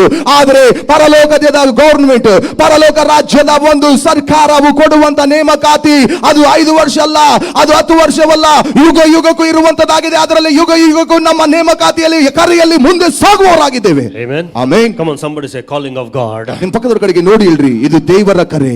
Find somebody and say ದೇವರ ಕರೆ. ಹೇಳ್ರಿ, ಪಕ್ಕದವರ ಕಡೆ ಕಂಡು ಹೇಳಿರಿ, ದೇವರ ಕರೆ, ದೇವರ ಕರೆ, ದೇವರ ಕರೆ. Tell them appointment from God. ಎಲ್ಲರೂ ಹೇಳ್ಬಿಟ್ಟು ಹೇಳ್ರಿ, ಇದು ದೇವರಿಂದಲೇ ನೇಮಿಸಲ್ಪಡುವಂತ ನೇಮಕಾತಿ. Amen. Amen. Hallelujah. Hallelujah. So Paul the apostle continues to to teach the Ephesian church, right to the Ephesian church, how they need to be worthy of the calling that God has called them. ದೇವರು ಕರೆದಂತಹ ಒಂದು ಕರೆಗೆ ಯಾವ ರೀತಿಯಲ್ಲಿ ಯೋಗ್ಯರಾಗಿ ನಡೆದುಕೊಳ್ಳಬೇಕೆನ್ನುವಂತ ವಿಷಯವನ್ನು ಕುರಿತು ಮುಂದುವರಿಸುತ್ತಾ ಎಫೆಸಿ ಸಭೆಯವರಿಗೆ ಪೌಲನು ಹೀಗೆ ಬರೆದು ಹೇಳ್ತಾ ಇದ್ದಾನೆ. So he says, prisoner of the Lord, beseech you to walk worthy of the calling with which you are called, with all lowliness. ನೋಡ್ರಿ, ಅದನ್ನ ಹೇಳ್ತಾ ಇದ್ದಾನೆ, ಕ್ರಿಸ್ತನ ಒಂದು ಸರಿಯವನಾದಂತ ನಿಮ್ಮನ್ನು ಮತ್ತೆ ಪ್ರಬೋಧಿಸುತ್ತೇನೆ ಮತ್ತು ನೀವು ಕರೆಯಲ್ಪಟ್ಟಂತ ಕರೆಗೆ ನೀವು ಎಲ್ಲಾ ವಿನಯ ಸಾತ್ವಿಕತ್ವದಿಂದಲೂ ನಡೆದುಕೊಳ್ಳಿರಿ. Point number 1, ಮೊಟ್ಟ ಮೊದಲನೇ ಅಂಶ, all lowliness. ಸಂಪೂರ್ಣವಾದಂತ ಒಂದು ದೀನತೆಯಿಂದ. ಸಂಪೂರ್ಣವಾದ ದೀನತೆ. Somebody say ಸಂಪೂರ್ಣವಾದ ದೀನತೆ. ಎಲ್ಲರೂ ಹೇಳೋಣ, ಸಂಪೂರ್ಣವಾದ ದೀನತೆ. ಜೋರಾಗಿ ಹೇಳಿ, ಸಂಪೂರ್ಣವಾದ ದೀನತೆ. ಒಬ್ರಿಗೊಬ್ರು ನೋಡಿಲ್ರಿ, ಸಂಪೂರ್ಣವಾದ ದೀನತೆ. ಹಿಂಗ್ ಮಾಡ್ರಿ, ಹಿಂಗ್ ಫುಲ್ ಹಿಂಗ್ ಕೈ ಮಾಡಿ ಹೇಳ್ಬೇಕು, ಸಂಪೂರ್ಣವಾದ ದೀನತೆ. With all lowliness. ನೋಡ್ರಿ, ಸಂಪೂರ್ಣವಾದ ದೀನತೆಯಿಂದಲೂ. Amen. Amen. Hallelujah. Hallelujah. I told you. ನಾನು ನಿಮಗೆ ಹೇಳಿದೆ, Humility and simplicity are the two vital ingredients for us to sustain and advance in the kingdom of God. ದೇವರ ರಾಜ್ಯದಲ್ಲಿ ಉಳಿದುಕೊಂಡು ಮುಂದುವರೆದು ಮೇಲಕ್ಕೆ ಬರಬೇಕಪ್ಪ ಅಂದ್ರೆ ಎರಡು ಮುಖ್ಯವಾದಂತ ಪ್ರಮುಖವಾದ ಗುಣಲಕ್ಷಣಗಳು ನಮ್ಮಲ್ಲಿ ಯಾವತ್ತಿಗೂ ಕೂಡ ಇರಬೇಕು, ಅದು ಕಾರ್ಯರೂಪದಲ್ಲಿ ಇಡಬೇಕು. ಒಂದನೇದಾಗಿ ದೀನತೆ, ಎರಡನೇದಾಗಿ ಸರಳತೆ. Amen. Amen. All lowliness. ಮತ್ತು ಎಲ್ಲಾ ಪೂರ್ಣವಾದಂತ ದೀನತೆ. Humility is the key for exaltation in the kingdom of God. ದೇವರ ರಾಜ್ಯದಲ್ಲಿ ಮೇಲಕ್ಕೆ ಬರಬೇಕಂದ್ರೆ ದೀನತೆ ತಗ್ಗಿಸಿಕೊಳ್ಳೋದೇ ಬೀಗದ ಕೈ. Amen. Amen. So many of the people in the kingdom of God lack this quality called lowliness. ಇವತ್ತು ದೇವರ ರಾಜ್ಯದಲ್ಲಿ ದೇವರ ಮಕ್ಕಳಿಗೆ ಅನೇಕರಿಗೆ ಬಹಳ ಕುಂದು ಕೊರತೆಯಲ್ಲಿ ಆಗಿದೆ ಈ ವಿಷಯದಲ್ಲಿ. ಅದೇನಪ್ಪಾ ಅಂದ್ರೆ ದೀನತೆ. Because they find it very, very menial to be called as a prisoner, as a servant, as a bond servant, as a bond slave, terms like this. ಹೌದು ಪ್ರಿಯರೇ, ಅನೇಕರು ಕೂಡ ಮತ್ತೆ ನಾವು ನೋಡಬೇಕಾದ್ರೆ ಕ್ರಿಸ್ತನಿಗಾಗಿ ದಾಸನು, ಕ್ರಿಸ್ತನಿಗಾಗಿ ಕೈದಿ, ಕ್ರಿಸ್ತನಿಗಾಗಿ ಬಂದಿ ಅಂತೇಳಿ ಕರೆಸಲ್ಪಡ್ಲಿಕ್ಕೆ ಹೇಳಿಕೊಳ್ಳಿಕ್ಕೆ ಕೂಡ ಬಹಳ ಒಂದು ಕೀಳಮಟ್ಟದಂತಹ ವಿಷಯ, ಒಂದು ಪ್ರೆಸ್ಟೀಜ್ ವಿಷಯ ಅಂತೇಳಿ ಬಹಳ ಜನರು ಹೇಳ್ಕೊಳ್ಳಿ ಕೂಡ ಹಿಂದೆ ಮುಂದೆ ನೋಡ್ತಾರೆ. People don't like this humility. ಅಂದ್ರೆ ಇಂಥ ದೀನತೆಯನ್ನು ಜನರಿಗೆ ಇಷ್ಟನೇ ಪಡಲ್ಲ. People don't like this quality. ಇಂಥ ಗುಣವನ್ನು ಕೂಡ ಜನರು ಬಯಸಲ್ಲ. నేనేమంత తక్కువ అనుకున్నావా? ನನ್ನೇಮ್ ಅಂತ ತಕ್ಕವ ಅನ್కున్నావా? You don't know my church. ನನ್ನ ಸಭೆ ನಿನಗೆ ಗೊತ್ತಿಲ್ಲ, ಸಭೆ ನನಗೆ ಗೊತ್ತಿಲ್ಲ. I have a very huge church. ನಿನಗೆ ಗೊತ್ತಿಲ್ಲ, ನಮ್ಮ ಸಭೆ ಬಹಳ ದೊಡ್ಡ pastor of 10,000 people. ನಾನು 10,000 ಒಂದು ಸಭಿಕರಿಗೆ ನಾನು pastor. You don't know who I am. ನಾನು ಯಾರು ನಿನಗೆ ಗೊತ್ತು? I am a worship leader. ನಾನು ಆರಾಧನಾ ನಾಯಕ. You don't know if I play. ನಿನಗೆ ಗೊತ್ತಾ? Everybody runs away. ನಾನು ನುಡಿಸಿದ್ರೆ ಎಲ್ಲರೂ ಓಡಾಡ್ಬಿಡ್ತಾರೆ, ಒಬ್ಬನಲ್ಲಿ ಇರಲ್ಲ. Lowliness. ಸಂಪೂರ್ಣವಾದ ದೀನತೆ. The Bible says in Philippians chapter 4. Philippi 4ನೇ ಅಧ್ಯಾಯ ಹೀಗೆ ಹೇಳುತ್ತೆ, Jesus humbled himself and therefore he was exalted high above the heavens.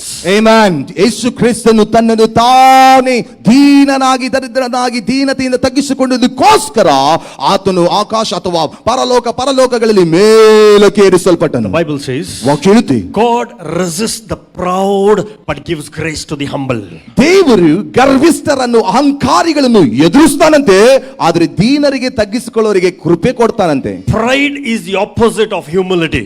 ದೀನತೆಗೆ ವಿರುದ್ಧವಾಗಿರುವಂತದ್ದೇ ಅಹಂಕಾರ. The Bible says pride goes before a fall. ಹೌದು ಪ್ರಿಯರೇ, ಮತ್ತು ನಾಶನ ಅನ್ನೋದು ಅದು ಅಹಂಕಾರದ ಮುಂದೆ ನಡೆಯುತ್ತದಂತೆ ವಾಕ್ಯ ಹೇಳ್ತದೆ. Only if I pray, ನಾನು ಪ್ರಾರ್ಥಿಸಿದ್ರೆ miracles happen. ಅದ್ಭುತಗಳು ನಡೀತವೆ. Listen very carefully. ಜಾಗೃತಿಯಿಂದ ಕೇಳಿ. People who said I, who were focused on I, me, myself, are no more existent. ಯಾವ ಜನರು ನಾನು, ನನ್ನಿಂದಲೇ, ನಾನೇ ಅನ್ನುವಂಥವ್ರು ಇವತ್ತು ಮಾಯವಾಗಿದ್ದಾರೆ, ಅವರೆಲ್ಲಿ ಕಾಣ್ತಾ ಇಲ್ಲ. The pastor and I were discussing recently. ನಾವು ಇತ್ತೀಚೆಗೆ ಸಭಾಪಾಲಕರು ನಾವು ಈ ರೀತಿಯಲ್ಲಿ ನಾವು ಚರ್ಚಿಸ್ತಾ ಇದ್ವಿ. It's a time that everyone has come back to the basics. ಹೌದು, ಇದು ಸಮಯವಾಗಿದೆ, ಗಳಿಗೆ ಆಗಿದೆ.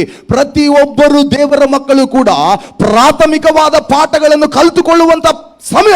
Child of God has to put this I, me and myself to the cross.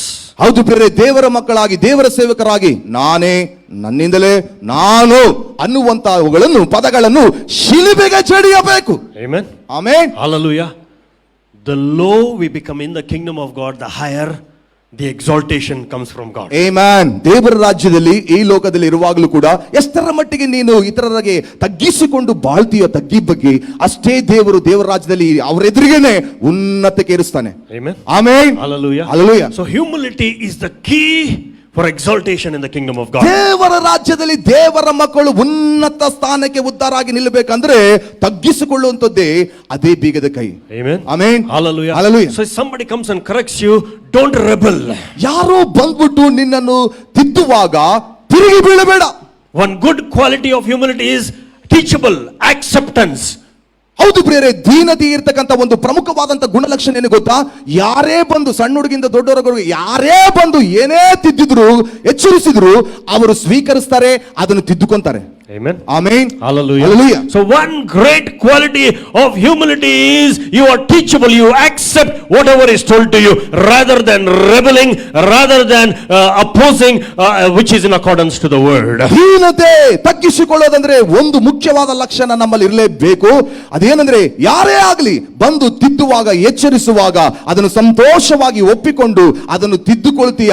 ಅದೇ ಅಂದ್ರೆ ತಿರುಗಿ ಬೀಳಲ್ಲ, ಎದುರು ಮಾತಾಡಲ್ಲ, ಇನ್ನೊಂದು ಸಮರ್ಥನೆ ಮಾಡಿಕೊಂಡು ಮಾತಾಡಲ್ಲ, ಬದಲಾಗಿ ಇದ್ದುದನ್ನು ಅವ್ರು ಹೇಳುವಾಗ ತಿದ್ದುಕೊಳ್ತೀಯ. ಅದೇ ಒಂದು ದೀನತೆಯ ಲಕ್ಷಣ. There was a king called King Asa. ಆಸನು ಎನ್ನುವಂತ ಅರಸನು ಇದ್ದನು. And when he was not dependent upon God, God had to send a prophet called Hanani the seer. ಹೌದು ಪ್ರಿಯರೇ, ಆತನು ದೇವರನ್ನು ಅವಲಂಬಿಸದೇ ಇರುವಂತ ಸಂದರ್ಭದಲ್ಲಿ ಅನನ್ಯ ಎನ್ನುವಂತ ಪ್ರವಾದಿ ಎನ್ನುವಂತ ದರ್ಶಿಯನ್ನು ಆ ಅರಸನ ಬಳಿಗೆ ದೇವರು ಕಳಿಸಿದನು. Now the seer goes and rebukes him that you are not depending upon God, you are putting your faith in somebody else than God. ಇಲ್ಲಿ ದರ್ಶಿ ಅಂತ ಹೇಳ್ತಾರೆ ಪ್ರವಾದಿ. ಆ ದರ್ಶಿಯಾದಂತ ಅನನಿಯನ್ನು ಹೋಗ್ಬಿಟ್ಟು ಆಸನಿಗೆ ಹೇಳ್ತಾ ಇದ್ದಾನೆ, ಅರಸನೇ ನೀನು ಎಷ್ಟು ಮಾತ್ರಕ್ಕೂ ದೇವರನ್ನು ಅವಲಂಬಿಸಿಕೊಳ್ಳದೆ ಯಾವುದೋ ರಾಜನನ್ನು ಇನ್ನೊಬ್ಬ ಮನುಷ್ಯನನ್ನು ಆತುಕೊಳ್ತಾ ಇದೆಯಾ ಅಂತ ಗದರಿಸಿದನು. You know what this man King Asa did? ಅರಸನಾದ ಆಸ ಏನು ಮಾಡಿದ ಗೊತ್ತಾ? The Bible says that instead of receiving correction, he took that person Anani and put the seer in the prison. ಈ ದೈವ ಸೇವಕನಾದಂತ ದರ್ಶಿಯಾದಂತ ಅನನ್ಯನು ಹೇಳುವಂತ ಆ ಕರೆಕ್ಷನ್ ಅನ್ನು ತಿದ್ದುಪಾಟಿಯನ್ನು ತಪ್ಪನ್ನು ತಿದ್ದುಕೊಳ್ಳೋದಕ್ಕೆ ಬದಲು ಅಹಂಕಾರದಿಂದ ಆ ಅನನ್ಯ ಎನ್ನುವಂತ ಪ್ರವಾದಿಯನ್ನು ಸೆರೆಮನೆಯಲ್ಲಿ ಹಾಕಿಸಿದನು. How dare you tell me? ನನಗೆ ಬಂದು ಈ ರೀತಿಯಲ್ಲಿ ಹೇಳಲಿಕ್ಕೆ ನಿನಗೆ ಎಷ್ಟು ಧೈರ್ಯ? How dare you talk to me like this? ಈ ರೀತಿಯಲ್ಲಿ ಅರಸನಿಗೆ ಮಾತಾಡಲಿಕ್ಕೆ ನಿನಗೆ ಎಷ್ಟು ಎದೆ? Put him inside. ಅವನನ್ನು ತಗೊಂಡೋಗಿ ಸೆರೆಮನೆಯಲ್ಲಿ ಹಾಕಿ. And this fellow developed a disease in the feet and he died. ಈ ಆಸನು ಕೊನೆಗೆ ಆ ಪಾದದಲ್ಲಿ ವಾಸಿಯಾಗದ ರೋಗಕ್ಕೆ ತುತ್ತಾಗಿ ಸಾಯಬೇಕಾಯಿತು. Amen. Amen. Hallelujah. Hallelujah. So it is very, very essential for every child of God to develop this habit, this quality called humility. ಅದಕ್ಕಾಗಿ ದೇವರ ಮಕ್ಕಳೇ, ಪ್ರತಿಯೊಬ್ಬರು ಕೂಡ ದೇವರ ರಾಜ್ಯದಲ್ಲಿ ಕೊನೆಯವರೆಗೂ ಕೂಡ ದೀನತೆ ತಗ್ಗಿಸಿಕೊಳ್ಳುವಂತ ಗುಣವನ್ನು ನಾವು ಬೆಳೆಸಿಕೊಳ್ಳೋದು ಬಹಳ ಬಹಳ ಮುಖ್ಯ. Amen. Amen. So Paul the apostle goes on to say, ಅಪೊಸ್ತಲನಾದ ಪೌಲನು ಮುಂದುವರಿಸಿಕೊಂಡು ಎಫೆಸಿಯವರಿಗೆ ಹೇಳ್ತಾ ಇದ್ದಾನೆ, so be worthy of the calling. ಇಲ್ಲಿ ಎಫೆಸಿ 4ನೇ ಅಧ್ಯಾಯದಲ್ಲಿ 1:2 ಹೇಳ್ತಾ ಇದ್ದಾನೆ, ಯೋಗ್ಯವಾಗಿ ಕರೆಗೆ ನಡೆದುಕೋ with all lowliness. ಎಲ್ಲಾ ಪೂರ್ಣವಾದ ಪರಿಶುದ್ಧತೆಯೊಟ್ಟಿಗೆ. Second thing he says with gentleness. ಎರಡನೇದಾಗಿ ಹೇಳ್ತಾ ಇದ್ದಾನೆ ಒಂದು ಸಾಧುತ್ವದೊಟ್ಟಿಗೆ. Amen. Amen. Somebody say meekness. ಎಲ್ಲರೂ ಹೇಳ್ರಿ ಸಾತ್ವಿಕತ್ವ. ಸಾತ್ವಿಕತ್ವ. ಸ್ವಲ್ಪ ಜೋರಾಗಿ ಹೇಳ್ರಿ, ಸಾತ್ವಿಕತ್ವ. ಎಲ್ಲರೂ ಹೇಳ್ಬೇಕು ಸಾತ್ವಿಕತ್ವ. ಸಾತ್ವಿಕತ್ವ. ಒಬ್ಬರಿಗೊಬ್ಬರು ಸ್ವಲ್ಪ ಚೆಕ್ ಮಾಡಿ ಹೇಳ್ರಿ, ಸಾತ್ವಿಕತ್ವ. ನಿಮ್ಮ ಪಕ್ಕದ ಕಡೆ ಸ್ವಲ್ಪ ಅಲುಗಾಡಿಸಿ ಹೇಳ್ರಿ, ಸಾತ್ವಿಕತೆ. ಸಾತ್ವಿಕತೆ. Amen. Amen. Hallelujah. The meaning of this word ಸಾತ್ವಿಕತೆ means gentleness, meekness. ಇಲ್ಲಿ ಸಾತ್ವಿಕತೆ ಬರ್ಕೊಳ್ರಿ ಅನ್ನುವಂತ ಪದದ ಅರ್ಥ ಏನು ಗೊತ್ತಾ? ಸಾಧುತ್ವ ಅಥವಾ ಮೃದುತ್ವ ಅಥವಾ ಸೂಕ್ಷ್ಮತೆ ಉಳ್ಳಂತ ಮನಸ್ಸು. Amen. Amen. We are not harsh. ಅಂದ್ರೆ ಒರಟಾಗಿ ಕಠಿಣವಾಗಿ ವರ್ತಿಸುವುದಲ್ಲ. We are gentle in our character. ನಮ್ಮ ಗುಣಲಕ್ಷಣದಲ್ಲಿ ಬಹಳ ಸಾಧುವಾಗಿರ್ತೇವೆ. We are gentle in our speech. ನಮ್ಮ ಮಾತುಗಳಲ್ಲಿ ಕೂಡ ಬಹು ಸಾಧು ವಿನಯ ಇರ್ತದೆ. How are we in our homes? ನಮ್ಮ ಮನೆಗಳಲ್ಲಿ ಇವತ್ತು ಹೇಗೆ ಮಾತಾಡ್ತಾ ಇದ್ದೇವೆ, ಹೇಗೆ ವರ್ತಿಸ್ತಾ ಇದ್ದೇವೆ? Are we gentle? ನಾವು ಸಾಧುವಾಗಿ ವರ್ತಿಸ್ತಾ ಇದ್ದೇವೋ? It is easy for us. I am a servant of God. ನಾನು ದೇವರ ಸೇವಕ ಅಂತ ಹೇಳ್ಕೊಳ್ಳೋದು ಸುಲಭ. But do we have this habit of gentleness? ಈ ಸಾಧುತ್ವ, ವಿನಯತೆ, ಮೃದುತ್ವ ಮಾತಿನಲ್ಲಿ, ನಡೆಯಲ್ಲಿ, ನಮ್ಮ ಕ್ರಿಯೆಯಲ್ಲಿ ಉಂಟಾ? Are we meek? ನಾವು ಮನುಷ್ಯನಲ್ಲಿ ಸಾತ್ವಿಕರಾಗಿದ್ದೇವೆ? How are we in our workplaces? ನಾವು ಕೆಲಸ ಮಾಡುವ ಸ್ಥಳಗಳಲ್ಲಿ ಹೇಗೆ ಇದ್ದೇವೆ? We need to develop this habit of being gentle and meek. ಈ ಸಾತ್ವಿಕತೆ ಮತ್ತು ಮೃದುತ್ವದ ಸ್ವಭಾವದ ಸಾಧುತ್ವವನ್ನು ನಾವು ಈ ಗುಣವನ್ನು ದೇವರ ಮಕ್ಕಳ ಜೀವಿಗಳಾಗಿ ದಿನದಿಂದ ದಿನಕ್ಕೆ ಬೆಳೆಸ್ಕೋಬೇಕು. Number 1, lowliness. ಒಂದನೇದಾಗಿ ಪವಿತ್ರವಾದದ್ದು. Number 2, meekness. ಎರಡನೇದಾಗಿ ಸಾತ್ವಿಕತೆ. Number 3, Paul the apostle goes on to say, ಅಪೊಸ್ತಲನಾದ ಪೌಲನು ಮುಂದುವರಿಸಿ ಹೇಳ್ತಾನೆ, long suffering. ದೀರ್ಘ ಶಾಂತಿ. Amen. ಆಮೆನ್. Somebody say, ದೀರ್ಘ ಶಾಂತಿ. ದೀರ್ಘವಾಗಿ ಸಹಿಸಿಕೊಳ್ಳುವಂಥದ್ದು. ದೀರ್ಘ ಶಾಂತಿ. ದೀರ್ಘಕಾಲವಾಗಿ ಸಹಿಸಿಕೊಂಡೇ ಇರೋದು. Tell your neighbor, ದೀರ್ಘ ಶಾಂತಿ. ಎಲ್ಲರೂ ಹೇಳ್ಬೇಕು, ನಿಮ್ಮ ಪಕ್ಕದವ್ರು ನೋಡಿ ಹೇಳ್ರಿ, ದೀರ್ಘಕಾಲವಾಗಿ ಸಹಿಸಿಕೊಳ್ಳುವಂತ ಗುಣ. Amen. Amen. Long suffering. Long suffering ಅಂತ ಇಂಗ್ಲಿಷ್ ಭಾಷೆಯಿಂದ ಕನ್ನಡಕ್ಕೆ ನಾವು ತರ್ಜುಮೆ ಮಾಡುವುದಾದ್ರೆ ದೀರ್ಘಕಾಲದವರೆಗೂ ಕೂಡ ಏನೇ ಬರಲಿ ಸಹಿಸಿಕೊಂಡೇ ಇರೋದು. Long suffering means patience. ಇಲ್ಲಿ ದೀರ್ಘಕಾಲವಾಗಿ ಸಹಿಸಿಕೊಳ್ಳೋದಂದ್ರೆ ಇನ್ನೊಂದು ಪದ ತಾಳ್ಮೆ. Amen. Amen. We need to keep on waiting. It's not instant. Kingdom of God doesn't work in instant. ದೇವರ ರಾಜ್ಯದಲ್ಲಿ ತತ್ಕ್ಷಣ ಇನ್ಸ್ಟೆಂಟ್ ಗಳಲ್ಲಿ ಇಲ್ಲ. Some people are very they want everything instantly. ಅನೇಕ ಜನರು ಇನ್ನು ಕೆಲವು ಜನರು ಇರ್ತಾರೆ, ಅವರು ಎಲ್ಲವೂ ಕೂಡ ಎಲ್ಲವೂ ದೇವರಾಜ ನಂಬಿಕೊಂಡ ತಕ್ಷಣ, ಚರ್ಚೆ ಬಂದ ತಕ್ಷಣ, ಪ್ರಾರ್ಥನೆ ಮಾಡಿದ ತಕ್ಷಣ ಎಲ್ಲವೂ ಆಗ್ಬಿಡ್ಬೇಕು. ಇప్పుడే ಕಾವಾಲ ಇప్పుಡೇನ ಕಾವಾಲ, ಇప్పుడే, just now, right now I want it. ಇప్పుడే ಈ ಕ್ಷಣವೇ ನನಗೆ ಬೇಕೇ ಬೇಕಷ್ಟೇ. ಹಿಂಗ ರೆಸ್ಯೂಮ್ ಕೊಡ್ತಾರ, ಅವಾಗ ಜಾಬ್ ಬಂದು ಬಿಡಬೇಕಾ? ಈಗ ರೆಸ್ಯೂಮ್ ಕೊಟ್ಟು ಬಂದಿರ್ತೇವೆ, ಆಗ್ಲೇ ಜಾಬ್ ಬಂದ್ಬಿಡೋದು ಇನ್ಸ್ಟಂಟ್, ತಕ್ಷಣ. somebody called me and said, అవుతుందా లేదా, 2 days అయిపోయింది ರೆಸ್ಯೂಮ್ ಇಚ್ಚೆ. 7 ದಿವಸ ಆಯ್ತು, ಏನ್ ಸಾರ್ ಆಗ್ತದ ಇಲ್ಲ ಹೇಳ್ಬಿಡ್ರಿ, ನಾವು ಬೇರೆ ಕಡೆ ನೋಡ್ಕೊಂತೀವಿ. ಇನ್ಸ್ಟಂಟ್, ಬಹಳ ಆಗಿಂದಾಗ್ಲೇ ಅವಸರ, ಆಗಿಂದಾಗ್ಲೇ ಎಲ್ಲ ಬೇಕಂತಾರೆ. I want it right now. ಈಗಲೇ, ನಾಳೆ ಒಂದು ವಾರ ಕಾಯಕ ನನಗೆ ಪೇಷನ್ಸ್ ಇಲ್ಲ. ಏನಂದ್ರೆ ಹೇಳಂಗಿದ್ರೆ ಇವತ್ತು ಹೇಳ್ಬಿಡು, ಕೊಡ್ತೀಯಾ ಇಲ್ಲ? I have backache, you have to pray right now, I have to get healed. ಈಗಲೇ ನನಗಿಂತ ಒಂದು ಇದಿದೆ, ಪ್ರಾರ್ಥನೆ ಮಾಡು, ಅದನ್ನು ಹೊಂದಿಕೊಳ್ಳಿಕ್ಕೆ, ಗುಣವಾಗ್ಲಿಕ್ಕೆ ಅಂತೇಳಿ ಈಗಲೇ ಆಗ್ಬೇಕು ನನಗೆ. Patience ಇಲ್ಲ, ಸ್ವಲ್ಪ ತಾಳ್ಮೆ ಇಲ್ಲ. But people who are impatient, who don't have this quality of long suffering, cannot be worthy of the calling of God. ಯಾರಿಗೆ ತಾಳ್ಮೆ ಇಲ್ಲವೋ, ಯಾರಿಗೆ ದೀರ್ಘಕಾಲವಾಗಿ ಸಹಿಸಿಕೊಳ್ಳುವಂತಹ ಗುಣ ಇಲ್ಲವೋ ಅಥವಾ ದೀರ್ಘ ಶಾಂತಿ ಇಲ್ಲವೋ ಅಂತವರಿಗೆ ಇಲ್ಲಿ ಎಷ್ಟು ಮಾತ್ರಕ್ಕೂ ಕರೆಗೆ ಯೋಗ್ಯರಾಗಿ ನಡೆದುಕೊಳ್ಳುವಂತದ್ದು ಆಗಲ್ಲ. Amen. We need to wait. ನಾವು ಕಾಯಬೇಕು. We need to keep on waiting. ಎಲ್ಲಿವರೆಗೆ ಕಾಯಬೇಕು?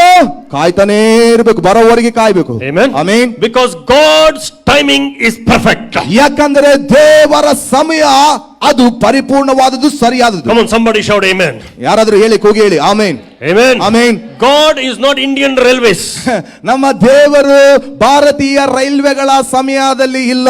Amen. Amen. God's timing is perfect. ದೇವರ ಸಮಯ ತಕ್ಕ ಸಮಯ, ಸರಿ ಸಮಯ, ಪರಿಪೂರ್ಣವಾದ ಸಮಯ. Tell your neighbor like this, God's timing is perfect. ಪಕ್ಕದವರ ಕಡೆಗೆ ನೋಡಿ ಹೇಳ್ರಿ, ದೇವರ ಸಮಯ ಅದು ತಕ್ಕ ಸಮಯವಾಗಿರುತ್ತದೆ, ಅದು ಪರಿಪೂರ್ಣವಾದಂತ ಸಮಯ. Amen. Amen. Instant things won't work in the kingdom of God. ತಕ್ಷಣವೇ ಫಾಸ್ಟ್ ಆಗಿ ಇವತ್ತೇ ಎಲ್ಲ ಆಗ್ಬೇಕಂದ್ರೆ ಏನು ಆಗಲ್ಲ ದೇವರ ರಾಜ್ಯದಲ್ಲಿ, ದೇವರ ಮಕ್ಕಳೇ. Amen. Amen. The fast technology, brother.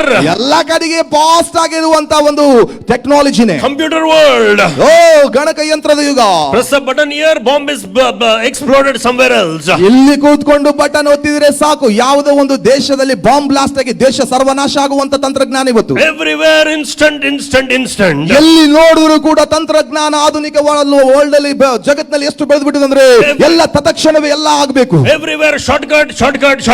ಎಲ್ಲ ಕಡೆಗೆ ಕೂಡ ನೋಡುವುದಾದ್ರೆ ತಂತ್ರಜ್ಞಾನದಲ್ಲಿ ಅಡ್ಡದಾರಿ, ಬಹಳ ಒಂದು ಕೀಲುದಾರಿಗಳೇ. In the kingdom of God, if you are looking for a shortcut, you will be cut short. ಹೌದು ಪ್ರಿಯರೇ, ನೀವು ದೇವರ ರಾಜ್ಯದಲ್ಲಿ ಶಾರ್ಟ್ ಕಟ್ ಗಳನ್ನು ಹುಡುಕಿದರೆ ನೀವು ಕಟ್ ಶಾರ್ಟ್ ಆಗ್ತೀರಾ. ನೀವು ಕಿರುದಾರಿಗಳನ್ನು ಹುಡುಕಿದರೆ ನೀವು ಕತ್ತರಿಸಲ್ಪಡ್ತೀರಾ, ನೀವು ಕಿರು ಆಗ್ಬಿಡ್ತೀರಾ, ಅದು ಸಿಗೋದಿಲ್ಲ. Amen. Somebody say patience. ಯಾರಾದರೂ ಕೂಗಿ ಹೇಳ್ತೀರಾ? ತಾಳ್ಮೆ. Tell your neighbor, wait patiently. ಎಲ್ಲರೂ ನಿಮ್ಮ ಪಕ್ಕದವರ ಕಡೆಗೆ ನೋಡಿ ಹೇಳ್ರಿ, ತಾಳ್ಮೆಯಿಂದ ಕಾಯಿರಿ. ತಾಳ್ಮೆಯಿಂದ ಕಾಯಿರಿ. ಹಿಂಗೆ ಹೇಳ್ಬೇಕು, ತಾಳ್ಮೆಯಿಂದ ಕಾಯಿರಿ. ಅದನ್ನು ಕೂಡ ತಾಳ್ಮೆಯಿಂದ ಹೇಳ್ರಿ, ತಾಳ್ಮೆಯಿಂದ ಕಾಯಿರಿ. Amen. Amen. Hallelujah. Hallelujah. It's an amazing quality that Paul the apostle urges a child of God to have. ದೇವರ ಮಕ್ಕಳಿಗೆ ಇರಲೇಬೇಕಾದಂತ ಒಂದು ಅಪೂರ್ವವಾದಂತ ಒಂದು ಗುಣಲಕ್ಷಣ ಅದು ಇರಬೇಕಂತ ಹೇಳಿ ಬೇಡಿಕೊಳ್ತಾ ಇದ್ದಾನೆ, ಅದನ್ನು ಮನವಿ ಮಾಡ್ತಾ ಇದ್ದಾನೆ. I love one beautiful scripture. ನನಗೆ ಒಂದು ಅದ್ಭುತವಾದಂತ ಸುಂದರ ವಾಕ್ಯ ಬಹಳ ಇಷ್ಟ. And I am sure that you will also like this scripture. ಆ ವಾಕ್ಯ ನಿಮಗೂ ಕೂಡ ಇಷ್ಟ ಆಗ್ತದೆ ಅಂತ ನಂಬ್ತೇನೆ. Lamentations chapter 3 and verse 25. Beautiful scripture. ನೋಡ್ರಿ, ಅಲ್ಲಿ ಹೇಳ್ತದೆ, ಪ್ರಲಾಪಗಳನ್ನು ಬರೆದಂತ ಪುಸ್ತಕ, ಪ್ರಲಾಪಗಳು 3ನೇ ಅಧ್ಯಾಯ 25ನೇ ವಚನ. And I am sure you are going to like the scripture. ನಿಮಗೂ ಕೂಡ ಈ ವಾಕ್ಯ ಇಷ್ಟವಾಗ್ತದೆ ಅಂತ ನಂಬ್ತೇನೆ. You know what the Bible says? ನೋಡ್ರಿ, ವಾಕ್ಯ ಹೇಳ್ತದೆ, the Lord is good unto them that wait for him. ನೋಡ್ರಿ, ಯಾರು ಕರ್ತನಿಗಾಗಿ ಕಾದುಕೊಂಡಿರುತ್ತಾರೋ ಅಂತವರಿಗೆ ದೇವರು ಬಹು ಒಳ್ಳೆಯವನು. Amen. Amen. Look to your neighbor and tell them like this. ನಿಮ್ಮ ಪಕ್ಕದವರ ಕಡೆಗೆ ನೋಡಿ ಹೀಗೆ ಹೇಳಿ, ಹಿಂಗ್ ಮಾಡ್ರಿ. ಹೀಗೆ ಮಾಡಿ ಹೇಳಿ, The Lord is good. ದೇವರು ಒಳ್ಳೆಯವನು. The Lord is good. ಎಲ್ಲರೂ ಈ ರೀತಿ the Lord is good. What is the condition? ಅಂದ್ರೆ ಷರತ್ತು ಇದೆ, ಏನದು? When you wait upon him. ಯಾವಾಗ ನೀನು ಆತನಿಗೋಸ್ಕರ ತಾಳ್ಮೆಯಿಂದ ಕಾದುಕೊಂಡಿರ್ತೀಯೋ ಆವಾಗ ಅಂತವರಿಗೆ ಒಳ್ಳೆಯವನು. Now Psalms 40. ನೋಡ್ರಿ ಕೀರ್ತನೆ 40. The psalmist King David said like this. ಅರಸನಾದಂತ ಒಂದು ಕೀರ್ತನೆಗಾರನಾದಂತ ದಾವೀದ ಹೀಗೆ ಹೇಳ್ತಾನೆ. And I like what is written in Kannada. ಕನ್ನಡದಲ್ಲಿ ಬರೆದಂತ ವಾಕ್ಯ ನನಗೆ ಬಹಳ ಇಷ್ಟ. Psalms 40 and verse 1. ನೋಡ್ರಿ ಕೀರ್ತನೆಗಳು 40 ವಚನ 1. ಯಾರು ಹೇಳ್ತಾರ, ಯಾರು ಓದ್ತೀರಾ ಕನ್ನಡದಲ್ಲಿ? ನಾನು ಕರ್ತನಿಗಾಗಿ ತಾಳ್ಮೆಯಿಂದ ಕಾದಿದ್ದೆನು, ಆತನು ಕಿವಿಗೊಟ್ಟು ನನ್ನ ಮೊರೆಯನ್ನು ಲಕ್ಷಿಸಿದನು. No, some scripture in Kannada it says ನಾನು ನಿರೀಕ್ಷಿಸಿದ್ದೇನೆ. ಇನ್ನೊಂದು ಅರ್ಥದಲ್ಲಿ ಕಾದುಕೊಂಡಿರುವಂತ ಒಂದು ವಾಕ್ಯದ ಭಾಗ ತರ್ಜುಮೆ ಭಾಷಾಂತರ ಈ ರೀತಿ ಹೇಳ್ತದೆ, ನಾನು ಕರ್ತನಿಗಾಗಿ ನಿರೀಕ್ಷಿಸಿಕೊಂಡಿದ್ದನು. ನಿರೀಕ್ಷಿಸಿದನು. ಎಲ್ಲರೂ ಹೇಳ್ರಿ, ನಿರೀಕ್ಷಿಸಿದನು. ನಾನು ಕರ್ತನಿಗಾಗಿ ನಿರೀಕ್ಷಿಸಿದನು. I waited patiently. ಹೇಳ್ತಾ ಇದೆ ತರ್ಜುಮೆ, ನಾನು ಯೆಹೋವನಿಗೋಸ್ಕರ ನಿರೀಕ್ಷಿಸಿದನು. And what is the outcome? ಅದರಿಂದ ಬಂದಂತ ಫಲಿತಾಂಶ, He inclined. ಅಲ್ಲಿ ದೇವರು ಕಿವಿಗೊಟ್ಟನು. He inclined. ಆತನು ಕಿವಿಗೊಟ್ಟನು. And second thing, he heard me. ಎರಡನೇದಾಗಿ ಆತನು ನನ್ನ ಮೊರೆಯನ್ನು ಕೇಳಿದನು. Amen. Amen. Hallelujah. Hallelujah. Don't look to people. ಜನರ ಕಡೆಗೆ ನೋಡ್ಬೇಡಿ, They don't have time. ಅವರಿಗೆ ಸಮಯ ಇಲ್ಲ. If you go to share something, they don't have time. ಹೌದು, ನೀವು ಹೋಗ್ಬಿಟ್ಟು ಏನಾದ್ರೂ ಅವ್ರ ಹತ್ರ ಹಂಚ್ಕೋಬೇಕಂದ್ರೆ ಸಮಯ ಇಲ್ಲ ಅವರಿಗೆ. They don't have time. ಅವರಿಗೆ ಸಮಯನೇ ಇಲ್ಲ. But when you wait upon God, amen, ಆದ್ರೆ ದೇವರ ಬಳಿಗೆ ಬಂದು ಕಾಯುವಾಗ, when you have this long suffering, ಒಂದು ದೀರ್ಘ ಕಾಲವಾಗಿ ದೀರ್ಘ ಶಾಂತಿ ಇದ್ರೆ, ನಿರೀಕ್ಷಿಸ್ತೇನೆ. What happens? ಏನಾಗುತ್ತೆ? He inclined to me. ಆತನು ನನ್ನ ಮೊರೆಗೆ ಕಿವಿ ಕೊಡ್ತಾನೆ. And he heard me. ಮಾತ್ರವಲ್ಲ, ಆತನು ನನ್ನ ಮೊರೆಯನ್ನು ಕೇಳಿ ಉತ್ತರಿಸ್ತಾನೆ. Amen. Amen. Come on, somebody shout hallelujah. ಕೂಗಿ ಹೇಳಬೇಕು ಈ ಮಾತಿಗೆ, hallelujah. Amen. Hallelujah. We serve a God who hears us. ಹೌದು ಪ್ರಿಯರೇ, ನಾವು ಸೇವಿಸುವಂತ ದೇವರು ನಮ್ಮ ಮಾತು, ನಮ್ಮ ಪ್ರಾರ್ಥನೆಗಳನ್ನು ಕಿವಿಗೊಟ್ಟು ಕೇಳಿ ಉತ್ತರಿಸುವ ದೇವರು. The calling that I am talking to you is not an ordinary calling. It is the calling of God. ನಾನು ಮಾತಾಡುತ್ತಿರುವಂತ ಕರೆ ಬಂದ್ಬಿಟ್ಟು ಯಾವುದೇ ಒಂದು ಮನುಷ್ಯನ ಕರೆ, ಸರ್ಕಾರದ ಕರೆ ಬಗ್ಗೆ ಮಾತಾಡ್ತಾ ಇಲ್ಲ. ಅಸಾಧಾರಣವಾದ ಸೃಷ್ಟಿಕರ್ತನ ಕರೆ ಬಗ್ಗೆ ಮಾತಾಡ್ತಾ ಇದ್ದಾನೆ. Amen. Amen. Hallelujah. Hallelujah. If you want to see the goodness of God, ನೀವು ದೇವರ ಒಳ್ಳೆತನವನ್ನು ಸವಿಯಬೇಕೆಂದಿದ್ರೆ we need to wait. ನಾವು ಕಾಯಲೇಬೇಕು. Amen. ಹೌದಾ? Hallelujah. Hallelujah. We need to have this quality of long suffering. ದೀರ್ಘಕಾಲವಾಗಿ ತಾಳ್ಮೆಯಿಂದ ಶಾಂತವಾಗಿ ಗುಣಗುಟ್ಟಿದೆ ಇರೋದು ನಾವು ಕಲಿಬೇಕು. Amen. Amen. So don't believe in being instant. ಅದಕ್ಕಾಗಿ ಎಷ್ಟು ಮಾತ್ರ ಕೂಡ ತಕ್ಷಣವೇ ಬೇಕು, ಈಗಲೇ ಬೇಕನ್ನುವಂತ ಅವಸರದ ಒಂದು ಆತುರ ಜೀವನ ನಿರೀಕ್ಷೆ ಬೇಡ. ಫಾಸ್ಟ್ ಫುಡ್ ಎಷ್ಟು ಫಾಸ್ಟ್ ಆಗಿ ತಿಂತೀರೋ ಅಷ್ಟೇ ಫಾಸ್ಟ್ ಆಗಿ ಹೋಗ್ತೀರಿ. ಎಷ್ಟು ಫಾಸ್ಟ್ ಆಗಿ ತಿಂತಿರೋ, ಫಾಸ್ಟ್ ಫುಡ್ ತಿಂತಿರೋ ಅಷ್ಟೇ ಫಾಸ್ಟ್ ಆಗಿ ಹೋಗ್ಬಿಡ್ತೀರಿ. Amen. So don't believe in all this fast. ಈ ಎಲ್ಲ ಫಾಸ್ಟ್ ಇನ್ಸ್ಟೆಂಟ್ ಇವು ನಂಬಕ್ ಹೋಗ್ಬೇಡಿ. Anything might have changed. ಏನಾದ್ರೂ ಬದಲಾಗಬಹುದು. But the word of God never. ಆದ್ರೆ ದೇವರ ವಾಕ್ಯ ಬದಲಾಗಲ್ಲ. Amen. Amen. Hallelujah. The word of God, the principles of God have never changed in the past, nor will it change in the future. ದೇವರ ವಾಕ್ಯದ ತತ್ವ ಸಿದ್ಧಾಂತಗಳು, ನಿಯಮಗಳು ಹಿಂದೆ ಬದಲಾಗಲಿಲ್ಲ, ಇವತ್ತು ಬದಲಾಗಲ್ಲ, ಇನ್ನು ಮುಂದೆಯೂ ಕೂಡ ಬದಲಾಗಲ್ಲ. Amen. Amen. Hallelujah. First one, lowliness. ಮೊದಲನೇದಾಗಿ ದೀನತೆ.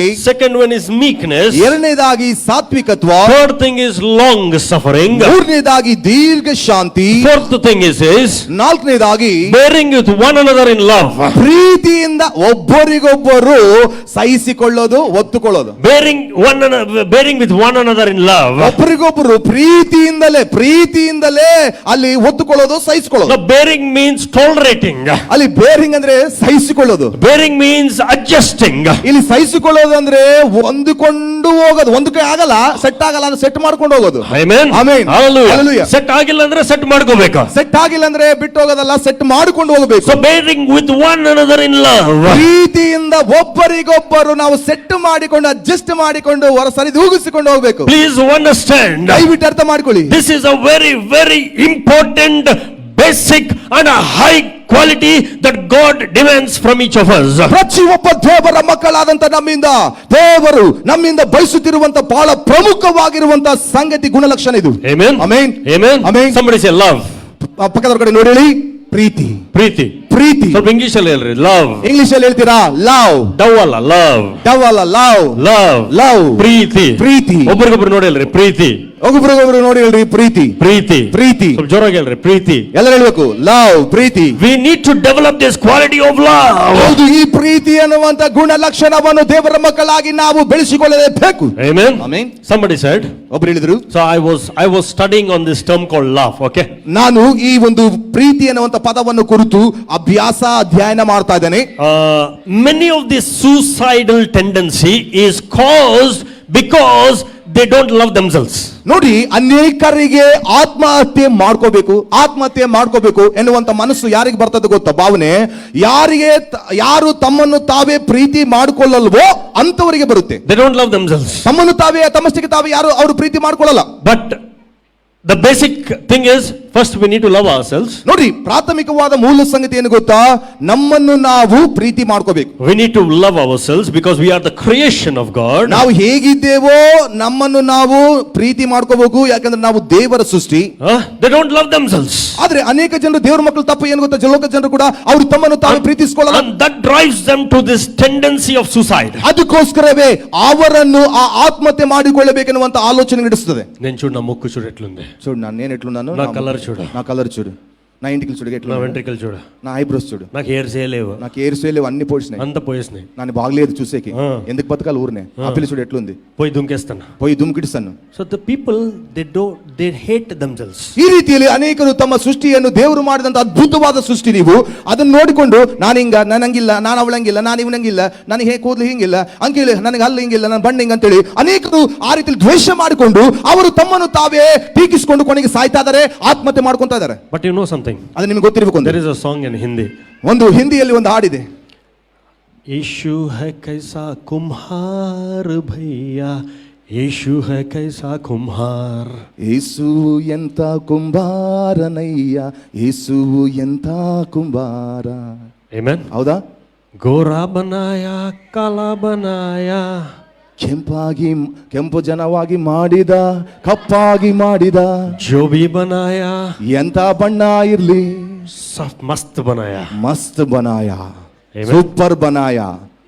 ಮೋಟಾ ಬನಾಯ, ಪತ್ಲಾ ಬನಾಯ, ದಪ್ಪವಾಗಿ ಮಾಡಿರ್ಬೋದು, ನಿನ್ನನ್ನು ತೆಳ್ಳಿಗಾಗಿ ಮಾಡಿರ್ಬೋದು.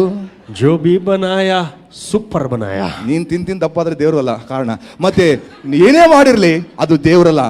ದೇವ್ರು ಮಾಡಿದ್ದು ಅದನ್ನ ಒಪ್ಕೊಳ್ಳೇಬೇಕು ನೀನು, ದಪ್ಪಗಿರ್ಬೋದು ತೆಳ್ಳಗಿರ್ಬೋದು. ನಾಟಾ ಬನಾಯ, ಲಂಬಾ ಬನಾಯ, ಕುಳ್ಳಾದ ಕುಬ್ಚನಾಗಿ ಮಾಡಿದ, ಎತ್ತರವಾಗಿ ಮಾಡಿದ. ಜೋ ಭಿ ಬನಾಯ, ಹೆಂಗೆ ಮಾಡ್ಲಿ, ಪರ್ಫೆಕ್ಟ್ ಬನಾಯ, ಸೂಪರ್ ಬನಾಯ. Amen. Amen. The Bible says in Genesis chapter 1 and verse 26 that we have been created in the image of God. ಆದಿಕಾಂಡ 1ನೇ ಅಧ್ಯಾಯ 26ನೇ ವಚನ ಹೀಗೆ ಹೇಳ್ತದೆ, ನಾವು ನೀವು ಎಲ್ಲರೂ ಹೇಗೆ ಮಾಡಲ್ಪಟ್ಟಿದ್ರು ಕೂಡ ದೇವರ ಸ್ವರೂಪದಲ್ಲಿ ಹೋಲಿಕೆಯಲ್ಲಿ ಮಾಡಲ್ಪಟ್ಟಿದ್ದೇವೆ. Instead of saying look at me how I am, instead of saying look at me, rather say see how beautiful and how wonderful I am made. ಹೌದು, ನಾನು ನೋಡಿ ಹೇಗಿದ್ದೇನಲ್ಲ ಅಂತೇಳಿ ಕೀಳಾಗಿ ನಿಮ್ಮನ್ನು ನೀವು ನೋಡಿಕೊಳ್ಳುವುದಕ್ಕಿಂತ ಬದಲಾಗಿ, ಓ ನನ್ನ ನೋಡು, ನಾನು ಎಷ್ಟು ಚಂದ ದೇವರ ಸೃಷ್ಟಿಯಾಗಿದ್ದೇನೆ, ಎಷ್ಟು ಸುಂದರವಾಗಿದ್ದೇನೆ ಅಂತೇಳಿ ಹೇಳಿಕೊಳ್ಳದೆ, ಒಪ್ಪಿಕೊಳ್ಳದೆ, ಅದು ದೇವರ ಮಕ್ಕಳ ಲಕ್ಷಣ. Amen. Amen. Hallelujah. Love yourself. ಮೊದಲು ನಿಮ್ಮನ್ನು ನೀವು ಪ್ರೀತಿಸಿಕೊಳ್ಳಿ. Because you've been created in the image of God. ಯಾಕಂದರೆ ನೀವು ದೇವರ ಸ್ವರೂಪದಲ್ಲಿ ಉಂಟು ಮಾಡಲ್ಪಟ್ಟಂತ ಶ್ರೇಷ್ಠ ಸೃಷ್ಟಿ. Come on, somebody shout amen. ಯಾರಾದ್ರೂ ಕೂಗಿ ಹೇಳ್ತೀರಾ amen? Amen. Hallelujah. You need to love yourself. ಮೊದಲನೇದಾಗಿ ನಿನ್ನನ್ನು ನೀನು ಪ್ರೀತಿಸ್ಕೋಬೇಕು. Number 2, ಎರಡನೇದು we need to love one another. ಒಬ್ಬರಿಗೊಬ್ಬರು ನಾವು ಪ್ರೀತಿಸಬೇಕು. Bearing one another in love.